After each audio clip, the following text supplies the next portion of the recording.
지난주 월요일 오후 원주에서 인도를 걷던 중학생이 사설 구급차에 치여 숨지는 안타까운 사고가 발생했습니다.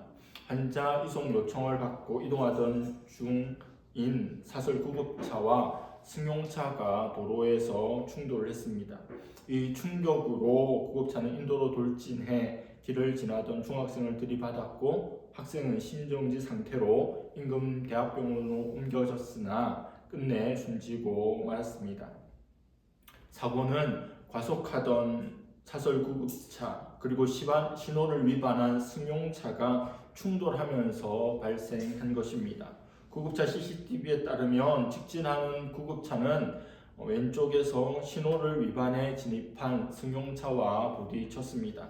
당시 승용차는 꼬리 물기식으로 진입하고 주행하고 있어서 시야가 가려진 상태였고 구급차 운전자는 이를 미처 인식하지 못한 것으로 전해집니다.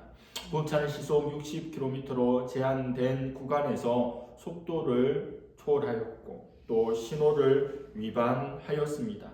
한 변호사는 말하기를 승용차의 신호 위반 그리고 구급차의 차선 위반 및 과속 등이 과실이 이 사고와 인과관계가 성립할 경우 인정될 경우 결과적으로 업무상 과실치사까지 인정될 수 있다고 말했습니다.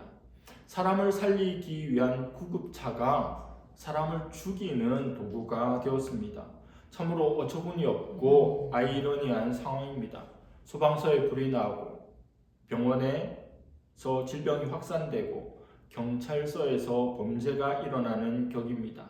이후에 사설 구급차의 운전자의 자격이나 교육이 미흡한 것, 그들의 종종 있는 과속 운전과 신호 위반 운전이 비판을 받고 있습니다. 우리는 창세기 12장 1절 이후에 하나님의 재소명을 받고 위대한 믿음의 여정에 나선 아브라함을 살펴보았습니다. 아브라함 하면 믿음이고 믿음 하면 아브라함이지만 그의 생애 가운데 불신앙의 모습은 참으로 많이 나타납니다. 오늘 접한 본문도 그렇습니다. 축복의 통로인 아브라함이 저주의 통로가 되고 복의 근원인 아브라함이 화의 근원이 됩니다. 구급차의 아이러니 같은 상황이 오늘 본문 속에서 펼쳐집니다. 당신은 하나님의 언약 안에 있는 축복의 통로, 당신을 통하여 열방이 주께 돌아오게 되리. 당신은 하나님의 언약 안에 있는 축복의 통로, 당신을 통하여서 열방이 주께 예배하게 되리라는 가사의 축복성을 머쓱하게 만드는 아브라함의 불신앙 속으로 들어가고 있습니다. 아브라함을 단지 위대한 신앙인으로만 바라보면 성경을 깊이 있게 이해할 수 없습니다. 그의 믿음의 모습만 강조하고 연약한 모습을 외면한다면 하나님의 말씀이 우리의 현실과 동떨어진 이야기로 느껴질 수 있습니다. 오늘 본문에서 우리는 믿음의 조상의 모습이 아니라 불신앙에 빠진 아브라함을 직면합니다.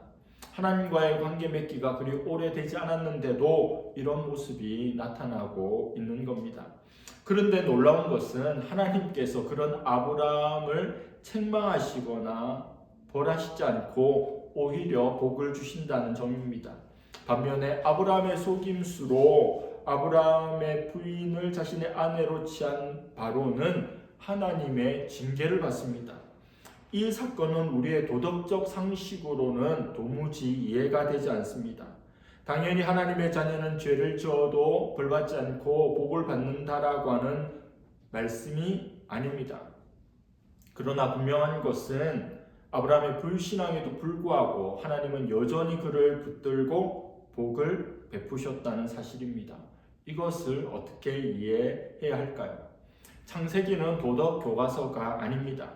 하나님의 구속의 역사, 하나님의 나라의 시작을 기록한 책이라는 사실을 잊지 말아야 합니다.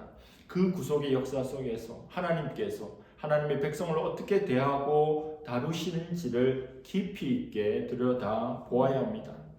하나님은 하란에 머물고 있던 아브라함을 불러 가나안 땅으로 이동시키셨습니다.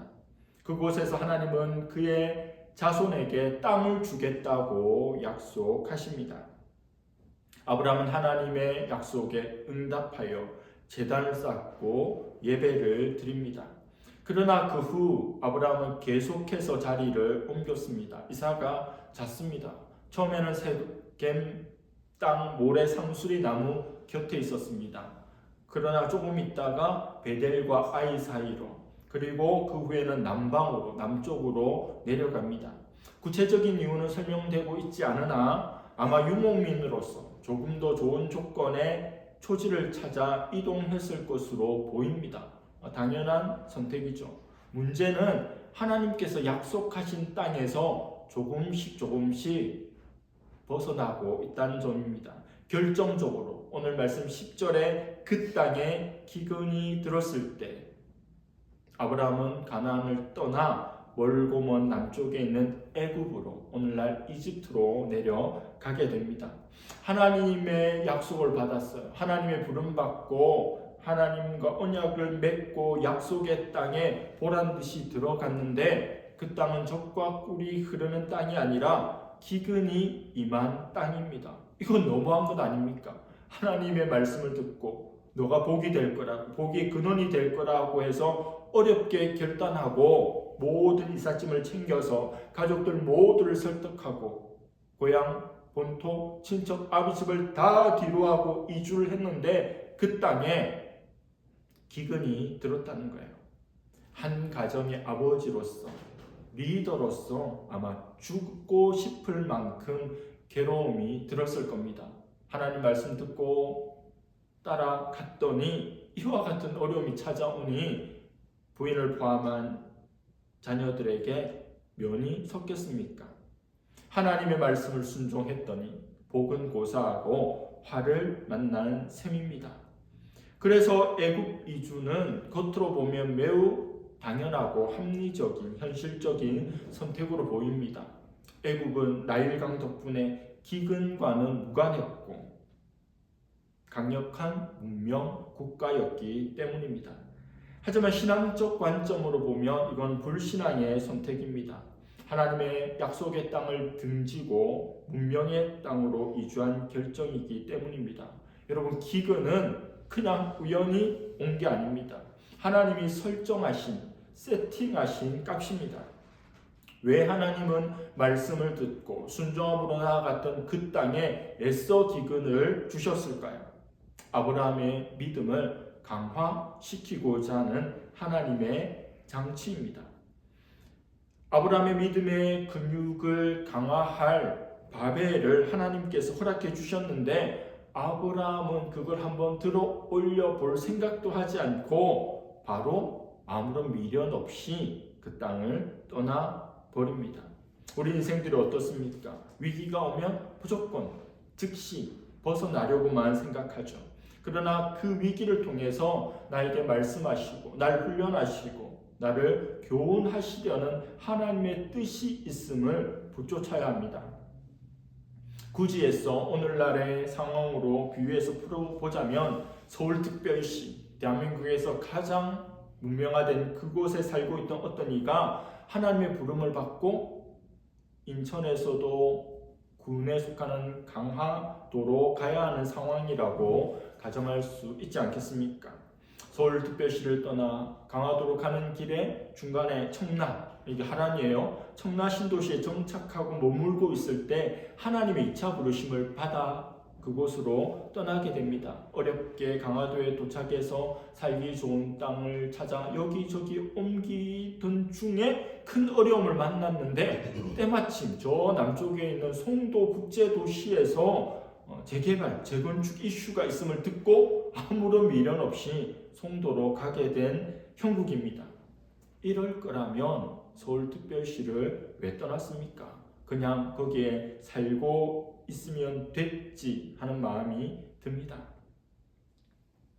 가나안을 떠나 애굽으로 내려간 아브라함은 애굽의 바로왕 앞에서 그 마음이 완전히 쫄아버리고 녹아버립니다. 갈대아 우르에 살고 있을 당시 아브라함이 아니죠. 이미 과거를 다 청산하고 유목민으로 가족들만 데리고 내세울 것도 믿을 구석도 없이 이렇게 저렇게 떠돌다가 문명 국가인 애굽 앞에 서게 된 거예요. 바로 왕 앞에 서게 된 겁니다. 아브라함이 마주하게 된 애굽과 바로는 그야말로 압도적이에요.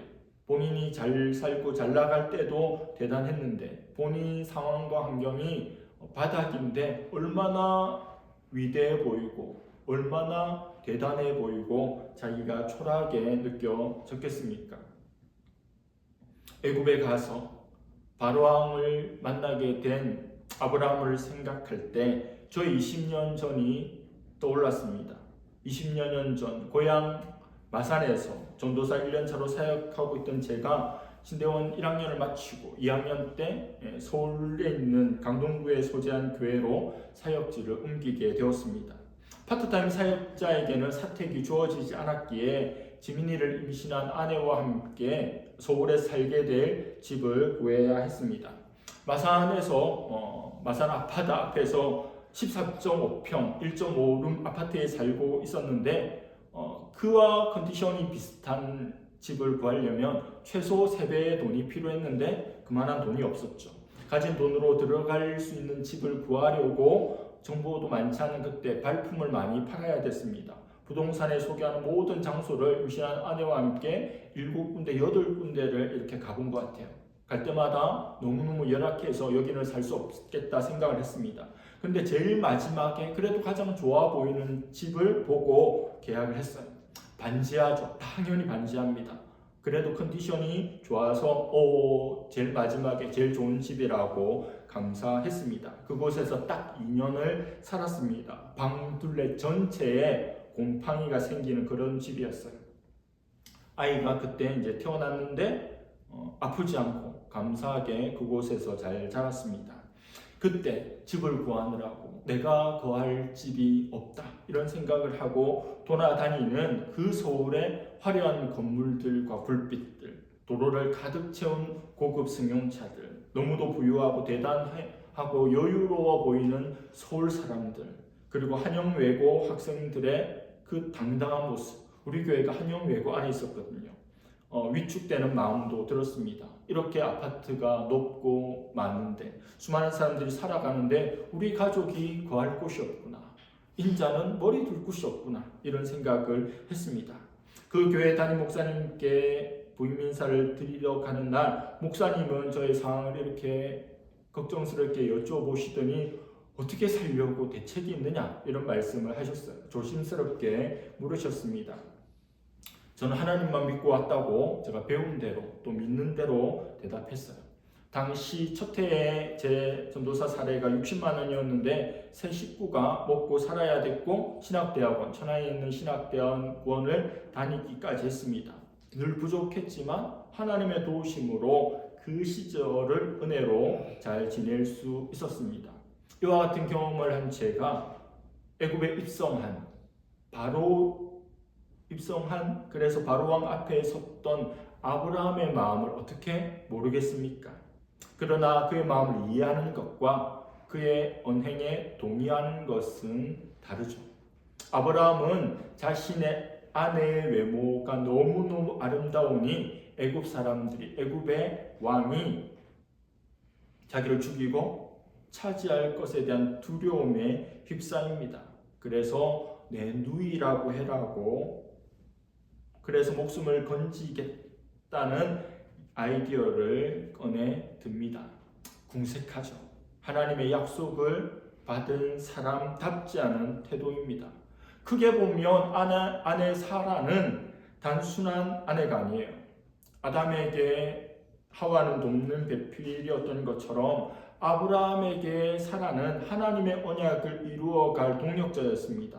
하나님은 사라를 통해 삼민족을 이룰 원대한 계획이 있었습니다. 그런데 지금 아브라함의 거짓말로 인하여 이 여인이 애굽의 왕에게 넘어갈 위기에 처하게 된 거예요. 처음에는 아브라함의 뜻대로 거짓말이 통하는 것처럼 보였습니다. 그런 자신의 목숨을 건졌을 뿐만 아니라 많은 재물도 얻게 되었어요. 그러나 그 대가는 대가로 사라는 바로 왕의 아내가 되어야 했습니다. 겉으로 보면 아브라함을 많은 것을 얻은 것처럼 보였죠. 그리고 재혼의 기회를 가질 수도 있어요. 그리고 애굽에서 막강한 권력자로 살아갈 수 있는 첫 스텝일 수도 있습니다. 그러나 그 순간 하나님이 바로 개입하십니다. 요즘에 좋은 자동차들은 자동차가 위기의 순간에 자기가 개입하잖아. 내가 왼쪽으로 틀고 싶은데 나는 인식하지 못했지만 차가 빡 오고 있으면 왼쪽으로 틀어도 안 틀려요. 그리고 스마트 크루즈 차간거리 조절하니까 내가 충돌할 때 자기가 알아서 섭니다. 그래서 비도 많이 오고 어둡고 할 때는 내가 나를 의지하고 나의 지각을 의지해서 가는 것보다는 스마트 크루즈 틀어놓고 가는 게 훨씬 더 안전해요. 기계가 100% 안전한 건 아니겠지만 안전합니다. 그게 이 차가 고도의 테크놀로지가 직접 개입하는 거예요. 깜짝깜짝 놀랍니다. 좋은 차량일수록 더 많이 개입하겠죠. 뭐 기계가 자동차가 내가 하라는 대로 하는 거지 뭐 그러면 안 됩니다. 때로는 개입하는 게 더 좋아요. 성경은 바로의 집에 큰 재앙이 내렸다고 말씀합니다. 무슨 재앙인지 알지 못하지만 재앙이 내렸어요. 누구 때문이죠? 아브라함 때문이죠. 사라로 인한 거예요. 바로는 아무것도 모른 채 사라를 아내로 맞이했죠. 아브라함이 거짓말했으니까 아브라함의 말을 그냥 받아들였잖아요. 아브라함의 거짓 때문에 누가 곤란에 처하게 됩니까? 바로 왕이 곤란에 처하게 돼요. 우리 같은 단어인데도 어떤 영역에서 쓰는 의미가 다른 게 있는데 선의라고 하는 단어 아시죠? 선의. 난 좋은 뜻으로 너한테 선의로 이렇게 말해주고 이렇게 행동했다고 하는데 법상 민법에서 선의는 어떤 사실을 모른다가 선의예요. 난 선의의 피해자가 좋은 마음으로 했는데 피해를 당한 게 아니라 내가 그 일을 모르는 상황에서 당하게 된 피해가 선의의 피해예요. 악의는 어떤 상황을 내가 알고 행했던 일을 악이라고 합니다. 그래서 민법책 보면 선의, 악이 이렇게 나옵니다. 그걸 보면 착한 뜻, 나쁜 뜻이 아니라 그 내용을 알았다, 몰랐다예요. 애굽의 바로 왕은 선의의 피해자입니다. 좋은 마음으로 피해를 입었다는 게 아니라 이 사실을 모르고 피해를 입은 거예요. 그럼 벌은 누가 받아야 돼요? 쏘긴 아브라함이 받아야지. 선의의 바로 왕이 하나님의 재앙을 받을 이유가 1도 없어요. 그렇죠? 근데 중요한 건 뭐죠? 이 사건의 핵심은 도덕이 아니에요.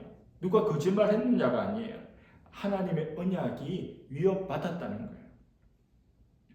사라를 통해서 한 민족을 이루시려는 하나님의 계획이 차질이 생길 뻔했어요. 그래서 하나님은 바로의 집에 바로 즉각적으로 재앙을 내리심으로 하나님의 언약을 하나님이 수호합니다. 바로는 모든 것들을 알게 되고 진노하며 아브라함을 불러 질문합니다. 저라도 그렇겠어요. 내가 너를 어떻게 대접했는데 이렇게 왜 너의 아내라고 사실대로 말하지 않았어? 왜 누이라고 해서 내 아내로 삼겠냐고. 아브라함은 그 앞에서 아무 말도 할 수 없죠. 입이 10개라도 할 말이 없어요. 참으로 부끄럽기가 짝이 없습니다. 하나님을 믿는 이가 우상을 믿는 이에게 야단을 맞고 있어요. 하나님을 섬기는 이가 우상을 섬기는 이에게 쫑크를 당하고 있습니다. 하나님의 사람답게 살지 못하면 세상 사람들 앞에 야단을 맞습니다. 수치를 당하게 돼요. 너무 부끄러운 거죠. 그러나 놀랍게도 아브라함과 그의 가족은 목숨을 잃지 않아요. 재물도 빼앗기지 않습니다. 왜요? 바로가 여호와를 두려워했기 때문이에요.